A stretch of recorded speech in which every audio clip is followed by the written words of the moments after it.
Mercredi 29 juin 2022, à la veille de la célébration des 62 ans de l'indépendance de la République démocratique du Congo, nous nous retrouvons ici sur le plateau de l'heure du Congo, l'heure qui vous offre l'occasion, les temps de dire tout haut c'est que autrefois vous avez dit tout bas, l'heure qui vous permet de parler Congo, de parler de la situation socio-politico-économico-sécuritaire de votre pays, c'est bel et bien l'heure du Congo. L'heure du Congo aujourd'hui reçoit deux Congolais, deux compatriotes congolais qui sont ici pour analyser l'actualité avec nous. Le premier, c'est Pichu Ngwene, il est le chairman de la structure KFF, certainement.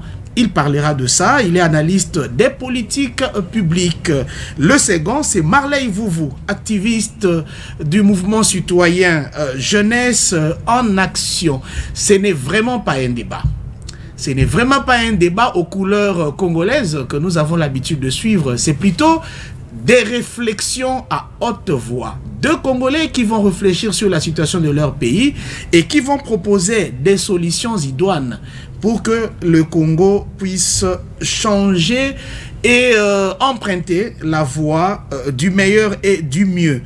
Bonjour et bienvenue sur ce plateau de l'heure du Congo. D'abord, Pichu Ngwene. Bonjour. Vous allez très bien. C'est votre première fois d'être sur ce plateau de l'heure du Congo. Comment vous vous sentez? Très bien, très patriotique. Comme j'ai toujours dit, dans les soucis de vivre encore les années qui viennent, avec beaucoup plus de développement, beaucoup plus de la démocratie et pourquoi pas beaucoup plus du bonheur pour les peuples congolais et les 84 millions de Congolais qui nous suivent en travers la République démocratique du Congo et c'est de la diaspora. Notre émission sera bilingue pour la meilleure compréhension de toutes les Congolaises et tous les Congolais qui nous suivent. Et c'était peut-être une façon d'introduire aussi Marley Vouvou. Bonjour et bienvenue. Bonjour monsieur le journaliste, bonjour à mon co-débatteur, bonjour à tous les Congolais et surtout aux dirigeants congolais. Très bien. Avec nos deux invités, nous allons parler d'abord de la situation de notre confrère Yves Buya. Depuis un temps, surtout Marley Vouvou, c'est fait vraiment l'avocat de la famille, je ne sais pas le porte-parole, il a quel mandat, c'est quoi l'impact de tout ça. On a appris que notre confrère Israël Mutombo serait lui aussi invité par la justice pour comparaître toujours par rapport à la situation. On connaîtra ici les motivations, le cheminement des choses et le reste. Nous allons parler également de Vital Kamerhe Lwakaningi Nkingi, le président de l'Union pour la nation congolaise qui est acquitté, totalement acquitté, après 20 ans, puis 13 ans, après une liberté provisoire. Aujourd'hui, c'est l'acquittement total. C'est quoi l'impact et qu'en pensent les Congolais? Surtout les analystes sociopolitiques qui m'entourent ici. Nous allons parler du 30 juin. C'est déjà demain, jeudi. Et par rapport au 30 juin, il y a rapatriement de la relique de Patrice Emery Lumumba. Et nous suivons en direct, tout comme en différé, les différentes cérémonies qui se déroulent en RDC. Il y a le concert de Wenge Musique à S. Une façon pour nous de réfléchir sur le bilan des 62 ans de l'indépendance, émergence du Congo, etc. Et nous allons chuter par la situation de l'insécurité dans l'est de la République démocratique du Congo. Nous allons en parler avec des Congolais. On commence par Pichu Ngwene. Yves Buya, c'est notre confrère, mais qui s'est fait aussi un acteur politique. Nous connaissons ces différentes sorties politiques. Aujourd'hui, il est dans la prison centrale de Makala. Selon que la situation est en train d'évoluer, qu'est-ce que vous pensez de toutes les chances de Yves Buya de reprendre sa liberté? Merci monsieur le journaliste. Je pense que Yves Buya c'est aussi un confrère à Israël Mutombo. Donc ils sont tous deux, je dirais, dans le même métier. Il est grand temps que Israël Mutombo puisse se ressaisir. Je ne vois pas grand chose dans cette affaire. Si on va plus loin, on va essayer de tirer des ficelles pour voir que ça tire des analyses plus politiques. Et je vis aujourd'hui Vital Kamerhe et être inquiété entre un dossier lourd que vous connaissez, qu'on va plus développer pendant votre émission. C'est juste un exemple que j'ai pris. Et donc je ne vois pas pourquoi votre confrère doit continuer à couper dans la prison, un responsable, père des familles. Et je demanderai carrément et humblement à M.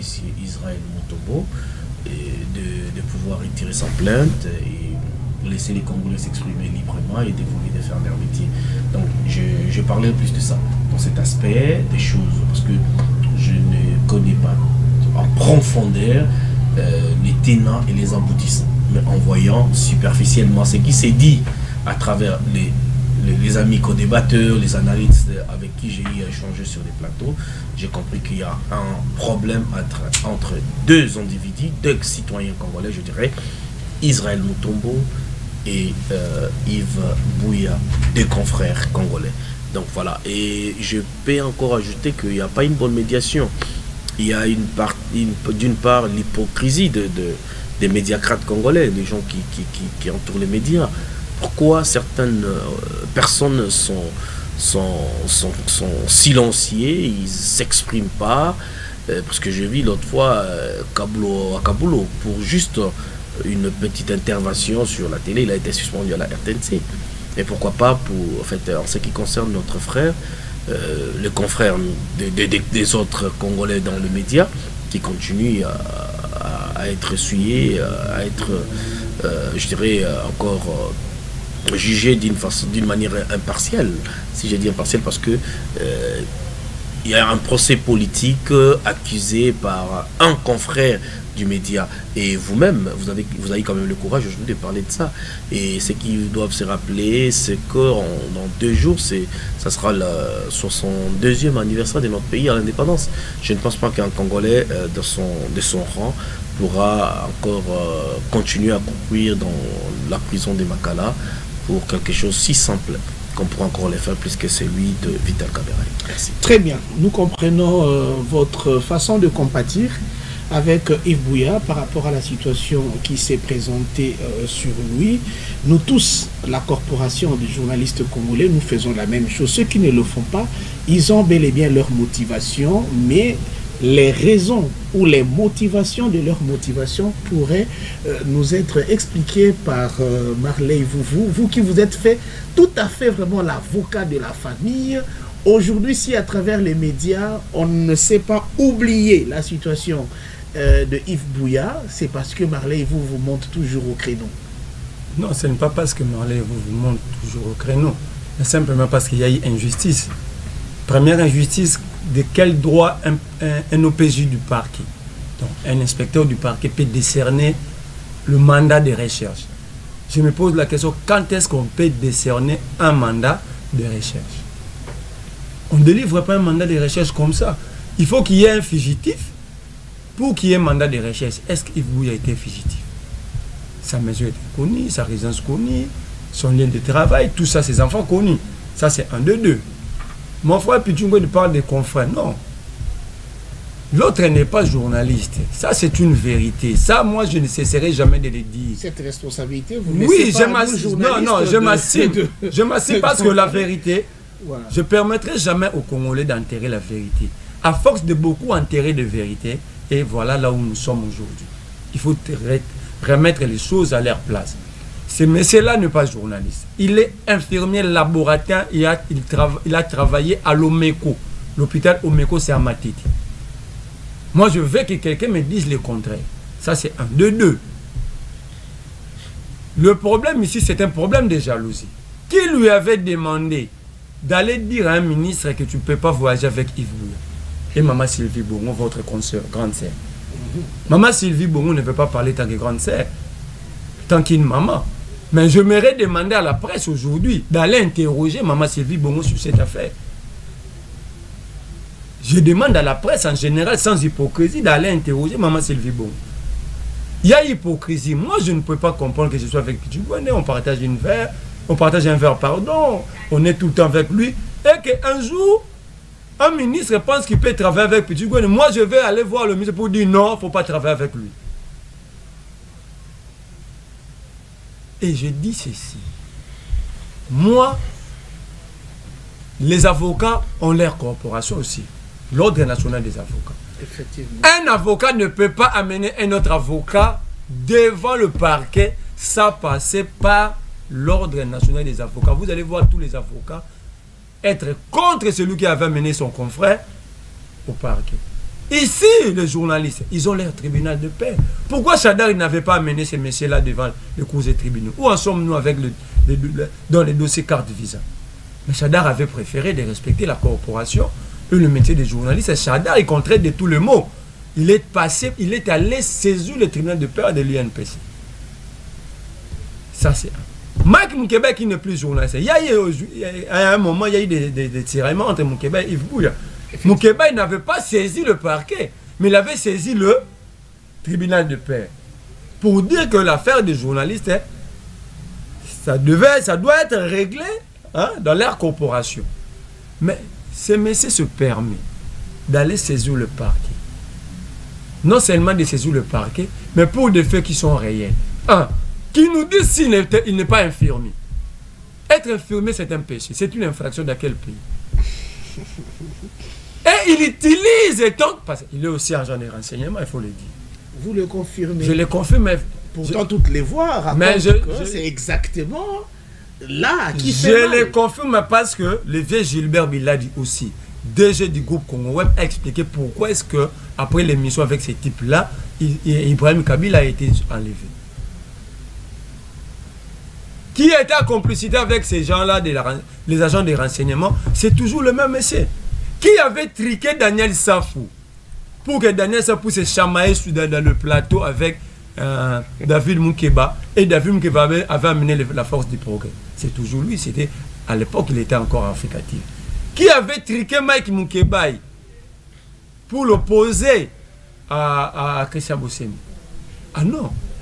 Pourquoi est-ce qu'il a utilisé sa femme pour appeler la femme de Yves Bouya pour dire que cette affaire est enterrée, il ne faut pas, nous sommes une famille? Pourquoi? Moi je dis parce que c'est un agent de renseignement, il sait manipuler les terrains, parce qu'un criminologue sait comment manipuler la société. Voilà, alors mais la justice la justice invite Yves Bouya. Yves Bouya d'abord n'a pas été invité. Yves Bouya a été enlevé. Parce que on avait le parquet, ou le OPJ du parquet, ils s'étaient permis de violer toute le procédure normal pour directement délivrer un mandat de recherche. Apparemment, c'est ce qui est devenu la musique au Congo. Non, moi je suis d'accord avec la justice. Mais la justice doit respecter le procédure. Parce que un magistrat du parquet est soumis aux règles établies. Lorsque le magistrat, c'est lui qui doit protéger les règles, commence à violer les règles. Donc c'est qu'il y a un problème dans le pays. Ils ont délivré un mandat de recherche contre Yves Bouya. Pendant que Yves Bouya, il n'a jamais été invité ni convoqué au parquet. Mais qu'est-ce qui fait que même dans la corporation de journalistes, les voix sont divisées, les voix sont divisées parce qu'aujourd'hui tous les journalistes devaient s'ériger derrière Yves Bouya pour dire procédure non respectée. Alors moi je vais aller je vais être direct. Le vieux Jean-Marie Kassamba a vu le procureur Bonheur pour lui dire non, la procédure a été cavalière, alors cette affaire doit être réglée aussi dans le tribunal de paix, parce que c'est un conflit entre deux journalistes, entre guillemets, parce qu'un journaliste, l'autre ne l'est pas. Est-ce parce qu'il ne se reconnaît pas journaliste qu'il tient à ce que ce soit au niveau l'hypocrisie, c'est dans le chef de l'INPC. Parce que l'INPC avec Kaboulou, moi, à Kaboulou, que je respecte beaucoup, vu ce qu'il a fait pour notre pays. Ils se sont permis de radier Pero Louara parce qu'ils ont estimé que Pero Louara avait commis des imputations dommageables. Ils ont chassé Joël Kadendanga de son poste, et le poste que Kaboul occupe aujourd'hui, du président de la commission de discipline de l'INPC, parce qu'ils ont estimé, l'INPC avait estimé que l'arrestation de patrie locale avait des liens avec Joël Kadé. Alors, mais là maintenant, il y a quelqu'un qui a fait arrêter un journaliste. Pourquoi est-ce que l'INPC est incapable de les sanctionner? Je vais dire pourquoi. Parce qu'il y a la main noire des politiques. Et je dis, je ne vais pas citer les noms des gens, d'où j'ai tiré cette information, mais je l'ai tiré des sources proches du dossier. Alors, entre autres, c'est Kabouya. Non, je vais. Laisse-moi. Non, laisse-moi, je garde le temps. C'est un dossier que les gens doivent comprendre. Kabouya et les autres membres de ces régimes qui sont derrière ces dossiers, ils pensent qu'ils peuvent arrêter Yves Bouya. Ça veut dire au moins qu'Emboué n'a pas assez parlé. Hein? Non, je sais, il va prendre son temps. D'accord. Donc, ils pensent que pour avoir raté d'arrêter Pierrot Loire, ils peuvent se rabattre sur Yves Bouya. Et c'est pour faire plaisir à qui? Ils pensent qu'ils font plaisir à Félix Tshisekedi. Entre-temps, la femme de Yves Bouya a saisi l'INPC. Nous attendons le 5 juillet. Ce monsieur-là est convoqué. Il sera confronté à la femme de Yves Bouya. Mais entre-temps, j'ai dit ceci. Nous connaissons tous la transhumance de notre aîné. François Kaboul, au moins la Kaboul. On connaît, il est capable de faire de transhumance impossible. Mais nous attendons de lui l'application exacte et stricte des textes de l'INPC. Moi. Donc pour vous, l'application stricte des textes de l'INPC. Mais il y a des jurisprudences. Il y a des jurisprudences sur table. Joël Kadendanga a été chassé de son poste, suspendu pendant 8 mois. Joël Kadendanga. Oui, ça, simplement parce qu'on pensait qu'il avait participé ou pris part dans l'architecture de l'arrestation des patries locales. Mais maintenant, là, il y a quelqu'un qui fait arrêter un journaliste. Si on peut chasser celui qui a participé et celui qui a posé l'acte. Et entre-temps, je ne sais pas comment est-ce que le parquet va juger Yves Bouya parce qu'il a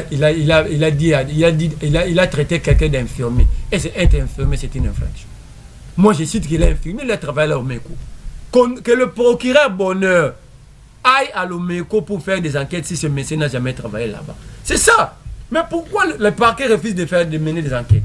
Entre-temps, au lieu de rester dans le dossier, on nous amène jusqu'à l'offense au chef de l'État. L'offense au chef de l'État. Le décret loi qui institue l'offense au chef de l'État comme infraction fait qu'il y ait flagrance. Or, Israël Moutomba parlait de 4 mois. Est-ce que le flagrance, c'est le temps voisin ou c'est les 4 mois là? Deuxième chose. Nous attendons que le chef de l'État lui-même, conformément au décret loi qui institue l'offense au chef de l'État comme infraction, d'aller confirmer sa plainte. Nous voulons voir Félix dire que ce mois, j'ai été offensé, j'ai porté plainte contre Yves Bouya. Là, non, mais Félix Tshisekedi. Mais justement, c'est ce que le décret dit. Le décret de 1959. C'est ce que le décret dit. Donc, pour qu'il y ait infraction, pour que Yves Bouya soit jugé pour offense au chef de l'État, il faut que le chef lui-même puisse se plaindre. Alors ici, le chef ne s'est pas plaint. Mais je me si dans les jours qui viennent, au travers de ces services, Félix Tshisekedi... Non, on ne dit pas les services, on dit le chef doit se plaindre.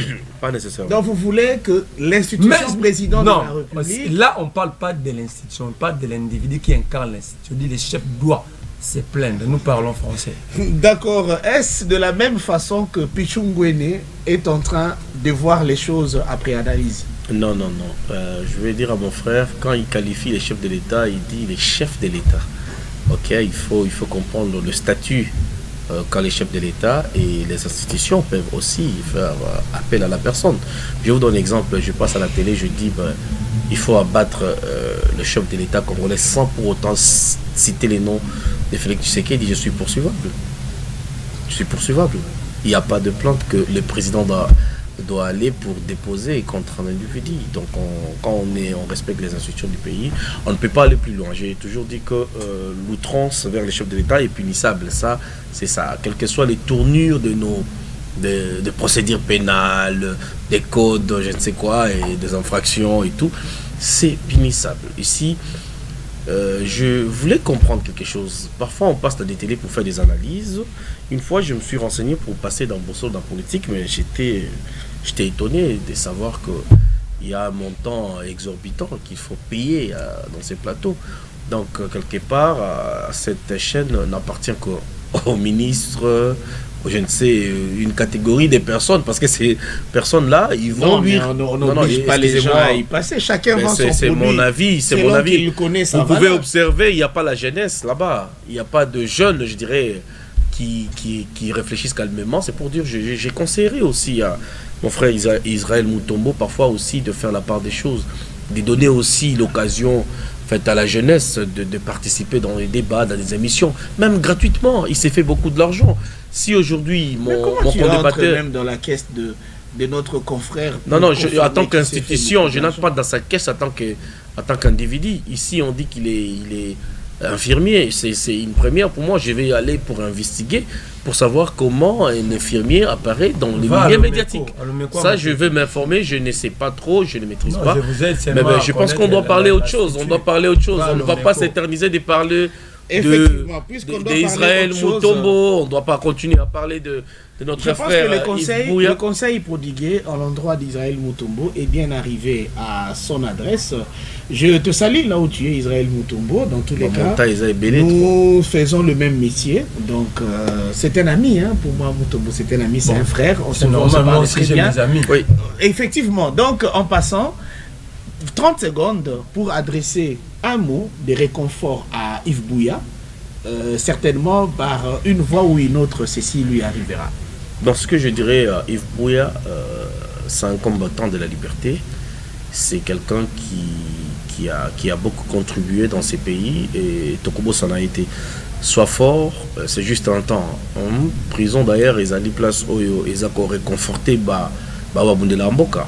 Ils ont bisogno son les autres soutenir yo, mais ceux qui ont bimi ko bosana lutte, continuer lutte na yo, parce que le monde avait dit que l'indépendance n'était pas un don de la Belgique, mais c'était un droit fondamental des peuples congolais. Babomaye, les lobaye kozong c'est la biso lino ya mutu mususu à place à Lumumba. Tala pasi tozanango. Merci. Donc on pense que actuellement les journalistes veulent tous passer par la prison pour faire buzz. Et on en profite pour écouter la voix de... Non, il est passé par la prison, pas par sa volonté. Attention, ça il faut dire. Tout se raconte. Il n'est pas passé par sa volonté. Il y a quelque chose qui... Ça, c'est l'heure du Congo. Quand quelque chose se raconte, on pose le problème. Et dans nos analyses, on essaye de clairer la lanterne. Marlez-vous, un mot à adresser à Yves Bouya. Comme ça, on va passer à un autre. Moi, je suis chaque fois avec Yves Bouya, avec sa famille, sa femme, ses enfants. Moi, je dirais plutôt au plus fort de jeu, ceux qui pensent qu'ils sont forts aujourd'hui. Voyez-vous que même Peter Tchani est traqué. Vous allez aux galeries présidentielles, là où il y a sa chaîne, vous allez croire que vous êtes à Bunagana. Les services de sécurité mobilisés pour traquer un citoyen congolais. Est-ce que Peter Tchani a commis une infraction? Si infraction, il y en a, supposons. Mais les procédés sont connus. Les procédés sont connus dans un état de droit. L'autorité, ce ne sont pas les individus, ce sont les textes. Alors, si Peter Tchani est connu, dans l'immeuble-là, ex-galerie présidentielle, il y a des entreprises privées, il y a plusieurs bureaux, il y a des maisons. Vous allez traumatiser tout le monde. Mettre tout le monde à l'aise parce que vous poursuivez un citoyen. Et si Peter Tchani n'avait pas commis d'infraction et que vous estimez que c'est Grammy qui travaille chez lui, qu'est-ce que Peter Tchani a à voir dans des analyses de Grammy Legrand? Bon, donc en fait, moi j'ai demandé au plus fort d'aujourd'hui, je leur dirais une seule chose: tout coule, tout passe, rien ne demeure. Tout coule, tout passe, rien ne demeure. C'est comme la condamnation de Vital Kamerhe, président de l'Union pour la Nation congolaise, a coulé, est passé et rien n'a demeuré. Nous parlons maintenant de son acquittement il y a peu de temps. D'ailleurs, hier, nous avons vu beaucoup de photos défiler les réseaux sociaux où les chefs de l'État se font des accolades avec celui qui hier était taxé d'être le destructeur même du succès, de la réussite du projet 100 jours. Aujourd'hui, nous avons vu la confiance être renouvelée. À Kinshasa, ça parle. D'aucuns pensent qu'il s'agissait peut-être d'un deal qui, après son exécution, n'a plus d'effet. Alors, il faut tourner la page. Les autres continuent à demander et que deviennent les maisons préfabriquées, surtout des militaires, en cette période de conflit où les militaires congolais ont besoin d'un moral un peu plus élevé. Marley, vous qu'en pensez-vous? Nous venons d'assister à un épisode de prison break. Ça, c'est vraiment la prison break. Expliquez. Comment est-ce possible? Moi, j'admets que la justice ait acquitté Vital Kamerhe. Ils ont estimé qu'il n'y a pas eu de détournement, tout ça, il est acquitté. La justice n'a pas estimé qu'il n'y a pas eu de détournement. Mais ils ont dit que Kamerhe n'a pas détourné. Mais la question que je pose à la justice congolaise, à cet appareil, vrai ou faux, il y a eu disparition de l'argent des Congolais. Que la justice aide le peuple, parce que la justice est rendue au nom à notre nom, au nom du peuple, conformément à l'article 149 de la Constitution.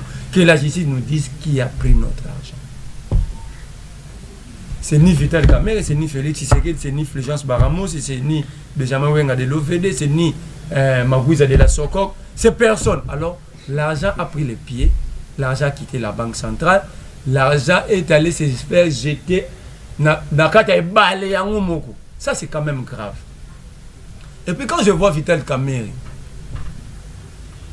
dire à Félix Tshisekedi, le Félix Tshisekedi dit à Vital Kamerhe, Vital, ça va, Vital dit, que des émotions. Donc il ne croit pas qu'il pouvait recouvrir sa liberté.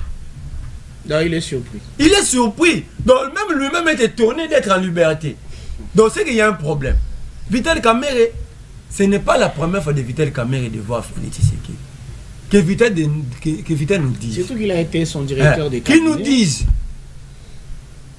comment il peut être émotionné d'avoir quelqu'un qu'il a toujours eu l'habitude de voir. Moi, je suis presque tout le temps avec Pichou. Un jour, je vois Pichou, je dis, je suis émotionné. Ceux qui nous connaissent, ils vont être étonnés. Ils vont dire, oh, mais comment il est chaque fois avec lui?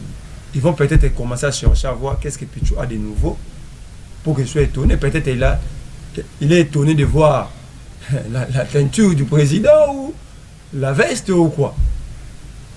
Il est étonné parce que...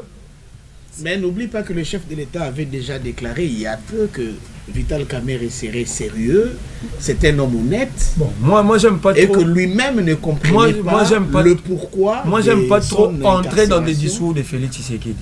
Quand vous prenez les discours de Félix Tshisekedi, vous avez l'impression que Félix Tshisekedi est encore dans l'opposition.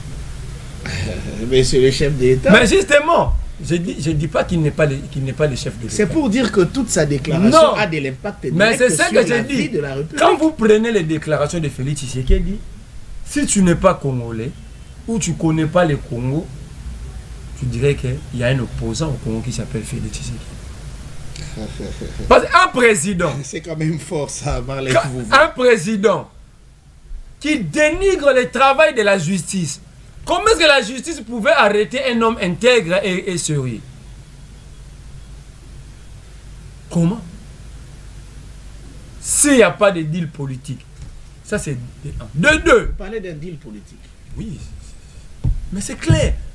C'est clair, c'est clair qu'il y a eu deal politique pour que Kamerhe soit dehors. Ceux qui critiquaient la même justice hier, que c'était un procès politique, les Billy Kambale et les autres, aujourd'hui ils disent quoi? L'état des droits. Donc l'état des droits vient de commencer parce que Vital Kamerhe est acquitté. Mais heureusement il est acquitté, mais il n'est pas innocenté. Kamerhe n'est pas innocenté. À quel niveau? Au niveau de la justice. Mais justement, on dit qu'il est acquitté. Ça dit pour l'instant, la justice dit, monsieur, rentre chez toi, on ne trouve pas. Mais si demain, l'affaire rebondissait et qu'on trouvait des traces à la bande des touches, que Kamerhe aurait participé à tel ou tel niveau dans le détournement. Tenez, moi je vais démontrer, je vais démontrer que Kamerhe mérite d'être en prison. Il ne pouvait pas être en liberté comme nous autres. Je reviens à vous. Non, je le démontre à 30 secondes.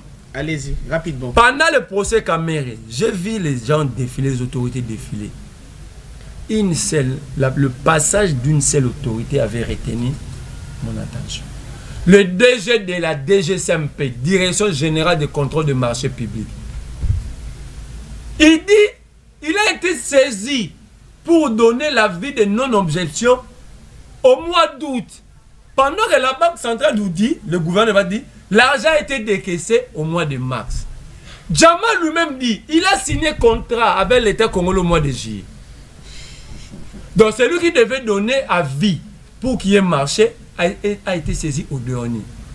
Celui qui devait décaisser l'argent a été saisi le premier décaisser l'argent. Donc on savait, donc Vital déjà savait que si je parle avec Jamal, les travaux va coûter 57 000. Donc il le savait sans discuter avec Jamal, sans l'expertise. Ok, Marley, vous, ok. En prison, lors de son procès, Vital Kamerhe disait que même si la justice humaine ne parvient pas à m'innocenter, la justice divine viendra pour le faire. Aujourd'hui, Vital Kamerhe acquitté, d'aucuns pensent que le bon droit avait été dit, contrairement à ce que peut-être Marley vous est en train de raconter au public congolais qui nous suit. Pensez-vous que c'est la même chose à Pichungweni? Oui, merci beaucoup, monsieur le journaliste. Nous allons nous poser des questions pour savoir qui sont ceux qui ont condamné Vital Kamerhe. Je ne sais pas comment il s'est sentirait aujourd'hui grâce à cette manœuvre politique et cette, je dirais, lobbying qui a été joué pour la liberté de M. Vital Kamerhe. Mon co-débatteur a tout épuisé, presque sur le dossier Kamerhe, je n'aurai plus beaucoup à dire. Et je maintiens ma position pour dire que nous avons besoin de ce changement de la classe politique. En tout cas, la jeunesse congolaise, nous devons nous lever pour le changement de cette classe politique. Et heureusement que cette, je dirais, cette session de l'affaire Kamerhe a été télévisée. Et 84 millions de Congolais ont suivi ces procès à la télé. Ce n'était pas un procès à huis clos où Jamal pouvait dire qu'aujourd'hui, je n'ai jamais rencontré Kamerhe. Et après, il y a des preuves qui sont sorties. Il y a des déclarants qui ont été arrêtés. Il y a un juge qui a perdu sa vie comme ça. On ne sait pas dans quelles circonstances. Dehors, hein. Et on voit sa famille jetée dehors aujourd'hui. Et on doit se poser des questions. Et en passant, une chose étonne. Je vous laisse parler. Pour terminer. Une chose étonne. Lorsque Kamerhe a été condamné, beaucoup d'analystes politiques, je ne dis pas directement vous, sont passés à travers les médias pour dire c'est une condamnation complexée, c'est une condamnation politisée, un dossier politisé, etc. Mais quand le même Vital Kamerhe que les gens ont soutenu hier a recouvré sa liberté puis son acquittement, les mêmes reviennent pour dire non, il ne fallait pas faire comme ça. C'est comme si les gens ont tous les mots, toutes les énergies pour trouver toutes les actions du gouvernement sous Félix Tshisekedi Tshilombo comme étant boutiqué, manœuvré, etc. Ndekonangai, journaliste, ils peuvent comprendre. Oyo soutenaki Kamerhe pendant les procès, on dit que l'état des droits, ils allaient quitter. Parce qu'on avait condamné Kamerhe. Que les allaient quitter dossier mon compte politique. Après acquittement à Kamerhe, je suis très étonné, Twitter a changé. Ce sont les mêmes personnes qui disent que maintenant c'est l'état des droits. Mais c'est très grave. Il n'y a pas eu que ces procès-là comme détournement. Tout le monde va détournement et ça les met à ébélé. Mais où sont ces gens? Où sont ces personnes qui ont volé, qui ont pris l'argent des paisibles Congolais? Bon, il y a des contribuables Congolais. Il y a des mamans qui ont été dans les Winze. Des mamans qui ont été dans les Zandu. Des motoristes qui ont été dans les Wewa. Des taximens qui ont été futaka. Il y a un pot, il y a un peuple qui a. Mais aujourd'hui, il y a tout un peuple. Le scénario, c'est un non-événement. J'ai dit que rencontre et président, c'est entre deux Congolais, je dirais. Koutani, c'est donner droit, mais c'est un non-événement. Je vais vous rappeler une chose. Tozonga Moukenasima en 2006. Vital Kamerhe, directeur de la campagne, il y a l'ancien président 18 ans, où il y a Salaki, Joseph Kabila. Mais Vital Kamerhe Nafikin, qui nous vient avec tout un plan, un programme bien détaillé à 5 chantiers. Parce que Bisso n'a pas Congolais comment souffrir d'amnésie, la maladie des pertes de souvenirs, le coup de l'équipe photo Sanao. Et il a brandi ses projets, mais après quelques temps, a démissionné pour un bon projet. Il a démissionné pour autre chose. Et Vital Kamerhe qui se jette dans l'opposition en 2011. Mais c'était quoi son rôle dans l'opposition? Broyer l'opposition. Il s'est fait un opposant, mais à côté de qui? À côté d'un Robert Roy, à côté de ceux qui ont trahi aujourd'hui la nation congolaise. Et après, Vital Kamerhe qui redevient encore directeur des cabinets de Félix Tshisekedi. Entre Vital et Kabila, qui a bénéficié du Congo dans les institutions? Kabila il a Tikali, hein. Il reste comme ça, sans faire la politique, soi-disant sénateur en vie. Il est là dans un millénaire. Mais Vital, mais on a vu des bien saisis. Je me posais des questions. Vital, ça va bien belé, boy. Tout ça, c'est juste les salaires il y a 3 ans. Au Bisso, entre-temps, Félix Tshisekedi n'a pas combattu avec Vital Kamerhe. Excusez-moi, je vais finir, que je termine mon idée. Félix Tshisekedi n'a pas combattu avec Vital Kamerhe. À côté de Félix Tshisekedi, soit l'IDPS et ses alliés, il y a des gens capables, des hommes forts qui peuvent accompagner le président. Kamerhe n'est pas indispensable, ni encore. Les voix s'élèvent pour pacificateur. Dire que écoutez, je vais en finir. Non, et je vais nuancer. Va tout droit vers la primature. C'est ce que beaucoup de gens racontent. Il y a même certains membres. Écoutez, je ne vais pas tarder pour dire que la politique, c'est que Sakamoto a profité. Dans la politique, hein, je ne parle pas de mort physique, hein, parce que le bateau va interpréter, je dis en politique, c'est que Sakamoto a profité. Tant qu'on sait que Moto a profité politiquement, on y habite à Zokanisa. Peu y habite à Zanango. On ne sait pas de lobby, procès Oyo et silité. D'accord. Bango bazu point virgule. Mais ici, il est question de détournement. Il est question, il y a 57 millions. Il y a un Congolais. Les alocaux la procès au Salemina noté dossier au gouverneur de la ville Gentini Ngobila a la Kabiso a lobby que 60 millions et bunga na tango yo André Kimbuta nous allons commencer exactement par ça. Non mais je n'ai pas eu suffisamment le temps de détailler. Et aujourd'hui, il a annoncé dans Congolais quoi bazoka tanga rapidement. 30 secondes. 30 secondes. Nous sommes presque à la fin de l'émission. Na Est Yamboka, dans un coup annoncé mort, il y a deuxième personnalité à M23 et puis Lelo Oyo Sultan Makenga a blessé. Je n'ai pas vu les notables de l'Est, y compris Oyo bazotanga Kombo, quel que soit Vital Kamerhe, Paluku, Bahati Lukwebo. Kosala Oyo babengi sur commission na bango ya notable à Est pour défendre l'Est. Au contraire, Vital Kamerhe a sorti médiatique, il dit que de part et d'autre il y a eu des morts. C'est pour dire quoi? Au Rwanda, il y a eu des morts, et au Congo, il y a eu des morts, nous sommes égaux. Non, les Congolais sont sacrés. On ne peut pas défendre une nation qui agresse votre nation. La première sortie médiatique, c'est déjà une mauvaise sortie médiatique.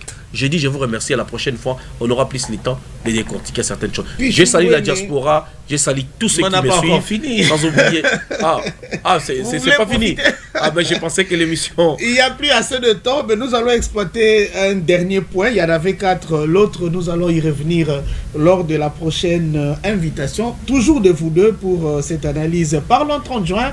C'est déjà demain, jeudi 30 juin, que les Congolais vont commémorer le 62e anniversaire de leur indépendance. Cet anniversaire sera marqué par quelques événements. Commençons par le premier. C'est demain que la relique de Lumumba sera placée dans le mausolée construit pour honorer la mémoire du tout premier ministre congolais. Votre compréhension de cela, l'opportunité et tout ça, Marley Vouvou. D'abord, je ne suis pas d'accord parce que cette dent-là, personne ne sait s'il s'agit de la dent de qui. Non, ce n'est pas la dent de Lumumba. Peut-être la dent d'un petit-fils de Léopold II. Et qui ment à qui? Ce que l'État congolais devrait faire en amont, c'est de passer par des tests.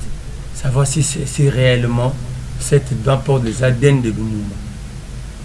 Donc c'est comme si on nous amenait, on nous présente quelque chose comme ça, on ne sait pas l'authentifier, on accepte comme ça. Mais moi, ce qui est grave pour moi, c'est les dépenses effectuées. C'est les dépenses effectuées. Lumumba s'est battu pour ce pays. Lumumba lui-même était un homme modeste. Sorti plus de 5 millions de dollars pour rapatrier une dent. 2 500 000 pour construire ces mausolées. 3 millions pour la tournée. Je ne sais pas combien ils vont encore dépenser sortir demain. Donc, quand vous prenez tout ça dans un pays où il n'y a ni l'eau, ni électricité, ni hôpitaux, ni école, ni route, ni centre de recherche, même Lumumba, là où il est, il n'est pas d'accord. Il n'est pas content. Lumumba ne s'était pas bâti pour dépenser l'argent des contribuables. Lumumba s'était bâti pour que les Congolais vivent mieux, en liberté, à l'aise dans leur propre pays. Mais aujourd'hui, sous prétexte des reliques, on nous sort des chiffres. Là, le pays est en session de paiement. Mais pour la relique, il y a l'argent.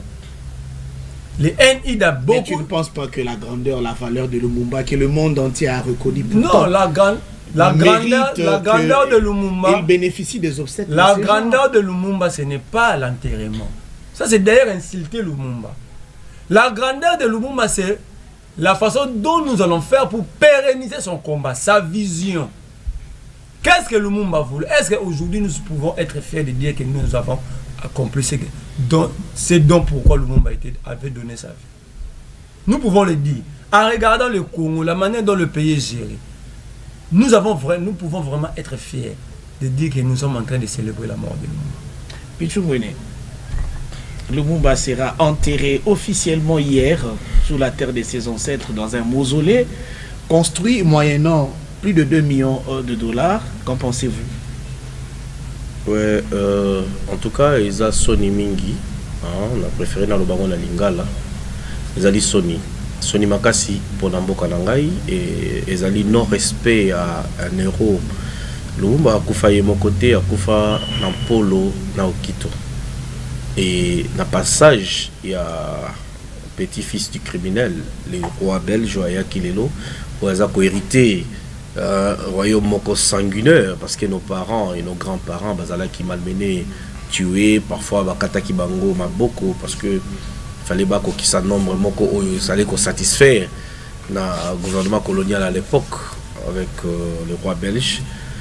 Les lots où tout le monde a un héros comme Lumumba qui a dit que l'indépendance est là qui dompté les là qui est un droit fondamental des peuples congolais pour les belges malgré sur le rôle là-dedans à Telmeli bango. Et Lumumba va juillet acide. Et j'ai suivi une interview, il y a un criminel belge qui a détenu qui fait l'Union Lumumba. Vous comprenez combien on est naïf, chers Congolais africains. Moutouana bakanga été. Moutoyo a gardaka l'Union Lumumba. Moi na naïpe à moi cette ko garder ngo bakangi été. Mais on vient récupérer l'Union ya Moutou. Et pas il y a moi na ya criminel sans qu'il base à l'inquiéter bazongi si yango sans que toi se poser ma question ba yena lino ya Lumumba ba to ba telemi bazo le loko la Lumumba c'est un esprit alors que il fallait na botama 60 ans après mais à regretter pour y a plus tôt dans la politique congolaise. Et je vous informe que Lumumba était en train d'écrire un livre, Les Congo terre d'avenir. Tout ça, Lumumba l'a dit. Et j'ai conclu en disant ceci. Je comprends tout à fait que le Congo n'a pas question à dirigeant. Le Congo est un problème à dirigeant. Tout le monde peut diriger le Congo. Mais le Congo manque de vrais patriotes. Bato Balingi Congo. Qui ne peuvent pas changer nombreux comme on. Baro Bazal Lelo et Belé. Tout le monde a un ministère. Tout le monde a une place et Belé. On va tenir un discours vibrant. Discours patriotique, mais une fois aux affaires, ils n'ont pas été différents de Mobutu. Ils n'ont pas été différents de Kabila. Bazo Kangisa Baninga, Bazako traquer les journalistes, Bazako tinda ba policiers, ba brutaliser tout. Mais que dirions-nous d'un pays comme ça? C'est pourquoi même Joseph Kabila, sans diplôme d'État, sans même diplôme et études primaires, on a fait peut-être national de faire des études primaires, Kabila comme président de Mboka, sans diplôme d'État. Mais il y a un comprendre pour nini. Bah professeur il y a université parce que la Kabila maboko à l'époque il y a ba bot. Tala malheur ya Congo ici que vous devez vous repentir. Vous professeur de l'université. Vous moi je suis juriste, je ne sais qui. Au professeur plénipotentiel sénateur à vie.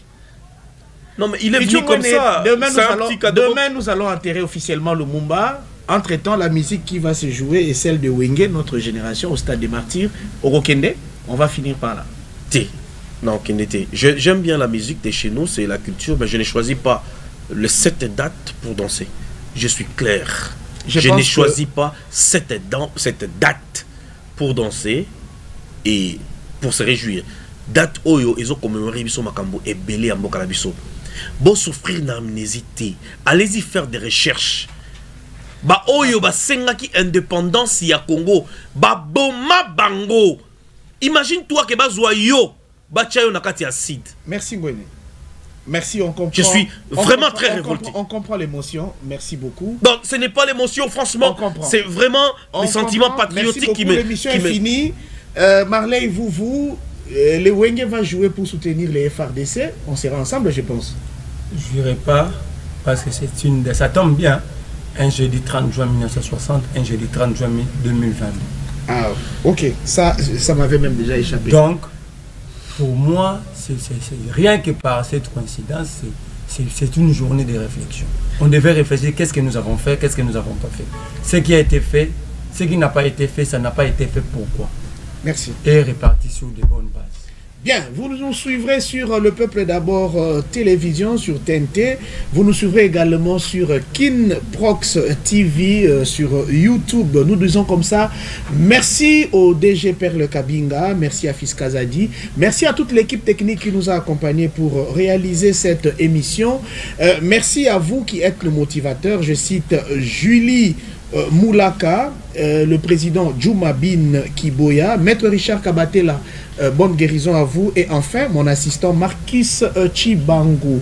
Merci à mes invités, Marley Vouvou ainsi que Pichumbouine. Merci aussi à mes sponsors, Maître Batista et tout le monde. Le plateau reste ouvert pour vous. Vous allez revenir autant de fois que possible pour analyser l'actualité sociopolitique en République démocratique du Congo.